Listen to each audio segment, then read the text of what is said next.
New Jersey man decapitates seagull that tried to steal French fry from daughter. A New Jersey man who decapitated a seagull that dared to steal a French fry from his daughter has been indicted on animal cruelty charges by a grand jury. They were at a water park, he and his daughter, when the pesky seagull swiped some of the child's snack. After taking revenge, I'm assuming decapitating him, they haven't really given details, he then carried the dead seabird around the amusement park before asking the staff if they could provide him with a trash bag. So the cops were called on him, onlookers, obviously shocked by what had happened. They called the cops on him and apparently he became hostile with police and was charged with animal cruelty and resisting arrest. During the investigation, he was irate and uncooperative with officers on an unrelated investigation, which resulted in his arrest for disorderly conduct and resisting arrest, both disorderly persons offences. The Migratory Bird Treaty Act of 1918 makes it illegal to pursue, hunt, take, capture, kill or sell seagulls and other migratory birds. So imagine this setting, you've got a lovely amusement park. I don't know about you, but I love amusement parks. And there's just a man walking around with a decapitated bird. Well, there's this interesting part which we will dissect a little further into this video. But there's this whole part essentially about how seagulls are aggressive and annoying.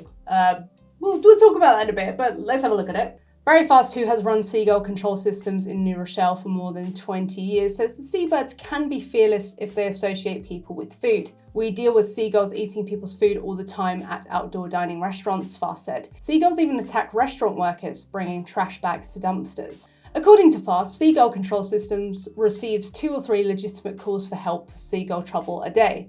He says controlling seagull activity on boardwalks is a difficult job. The solutions that we have must mitigate seagull infestation without disrupting people on the boardwalk. Seagulls are flocking birds. They tend to colonize locations where they have a constant food source.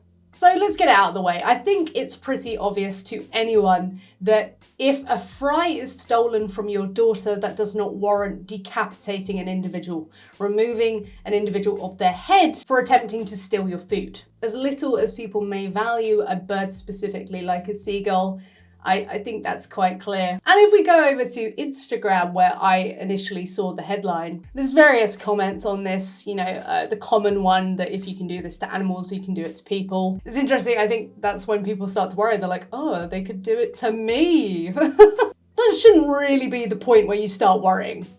You should start worrying at the point where they've decapitated an individual.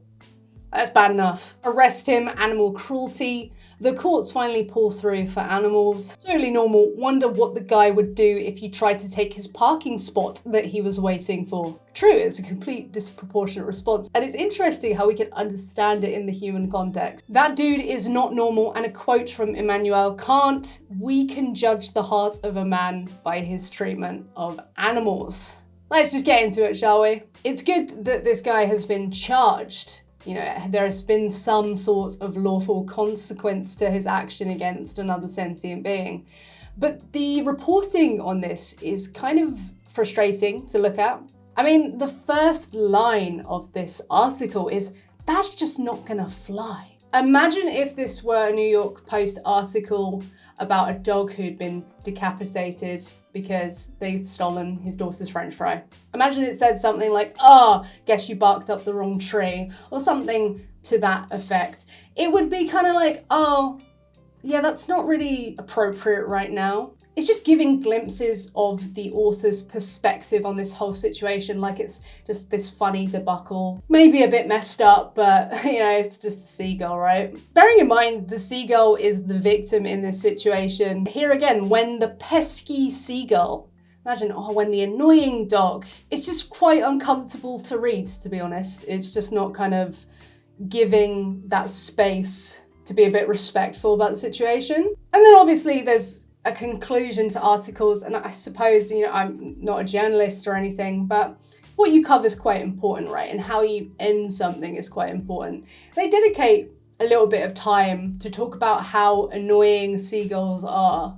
Oh yeah, we get calls twice a day about seagulls. We need to mitigate the seagull infestation. I've read reports on other articles that seagull populations could actually be declining. I had an interest in this recently because my partner and I were at the coast and this seagull, she was like, watch out, these gulls are swooping. And just as she turned her head, the gull took the opportunity to steal a couple of chips. I was like, damn, they are ballsy around here. They must be quite hungry. If you're going to have human populations around the coastal area and there's trash around, people leaving food, like people can be so wasteful and dirty and inconsiderate, leaving food around. Of course, the gulls are going to be smart enough to then associate food with those individuals and they're hungry. But whether or not they're menaces, people can be menaces too. We don't suddenly start, writing articles about how a human was decapitated and then, oh yeah, like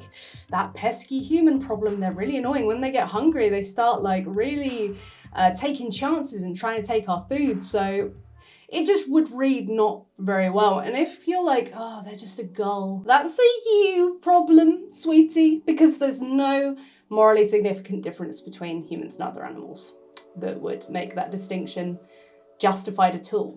But yeah, interesting.